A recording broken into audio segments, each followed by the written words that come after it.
Assalamualaikum warahmatullahi wabarakatuh. Halo teman-teman, selamat datang di video pembelajaran ekonomi dengan saya Larissa Ramadanti, NPM 2413025065. Hari ini kita akan membahas topik yang sangat penting, yaitu inflasi. Nah, di sini saya sudah menyiapkan mind mapping untuk membantu pembelajaran kita pada hari ini. Sebelum kita mulai, ada baiknya kita berdoa terlebih dahulu. Berdoa dimulai. Berdoa selesai. Teman-teman, tahu nggak sih apa itu inflasi?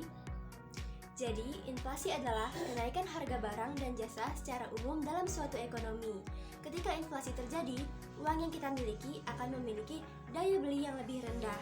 Artinya, kita tidak bisa membeli barang dan jasa sebanyak sebelumnya dengan jumlah uang yang sama. Ada dua penyebab utama dari inflasi. Yang pertama yaitu inflasi permintaan.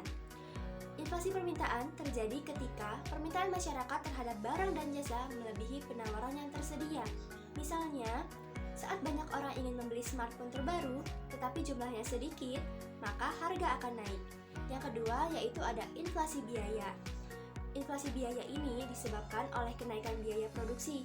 Ketika harga bahan baku atau upah pekerja meningkat, produsen cenderung menaikkan harga jual barang untuk menutupi biaya tersebut. Nah, inflasi dapat dibedakan menjadi beberapa jenis. Yang pertama yaitu inflasi ringan. Inflasi ringan adalah kenaikan harga yang tidak terlalu signifikan dan biasanya dapat ditoleransi oleh masyarakat.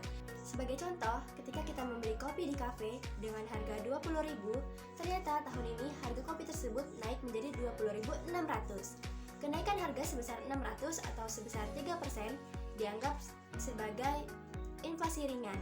Meskipun ada kenaikan, kita masih bisa membeli kopi tersebut tanpa merasa terlalu terbebani.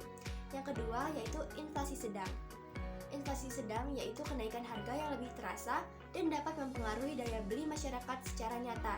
Sebagai contoh, jika kita biasanya membayar 1 juta untuk biaya bulanan dan tahun ini biaya tersebut naik menjadi 1.600.000, itu berarti ada inflasi sekitar 5%. Kenaikan ini mulai terasa terutama jika kita harus mengatur anggaran untuk memenuhi kebutuhan sehari-hari. Yang ketiga yaitu hiperinflasi.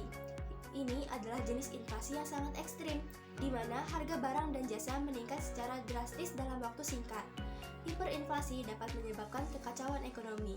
Sebagai contoh, seperti di negara Zimbabwe pada tahun 2008, harga barang bisa naik sangat cepat. Misalnya, jika harga roti yang biasanya 10.000 tiba-tiba menjadi 100.000 hanya dalam waktu sebulan.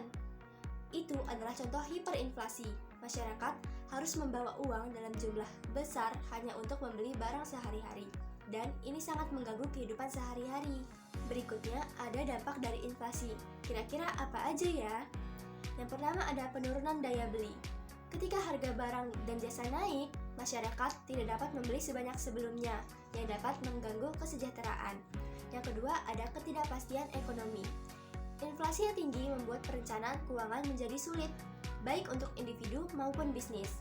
Orang-orang menjadi ragu untuk berinvestasi atau mengeluarkan uang. Yang ketiga yaitu redistribusi pendapatan.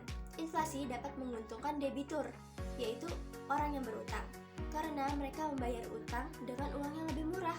Namun, ini merugikan kreditor, yaitu orang yang memberikan utang. Nah, kira-kira bagaimana sih cara mengatasi inflasi? Biasanya, pemerintah dan bank sentral dapat mengambil langkah-langkah untuk mengendalikan inflasi, seperti kebijakan moneter, yaitu menaikkan suku bunga untuk mengurangi jumlah uang yang beredar di masyarakat. Dengan suku bunga yang lebih tinggi, orang cenderung menabung daripada berbelanja. Yang kedua ada kebijakan fiskal, mengurangi pengeluaran pemerintah atau meningkatkan pajak untuk menekan permintaan. Ini dapat membantu menstabilkan harga. Nah, demikian topik yang dapat saya sampaikan. Semoga dengan memahami inflasi, kita jadi lebih siap menghadapi tantangan ekonomi di masa depan. Mohon maaf apabila terdapat kesalahan dalam penyebutan. Terima kasih telah menonton, dan sampai jumpa di video berikutnya. Wassalamualaikum warahmatullahi wabarakatuh.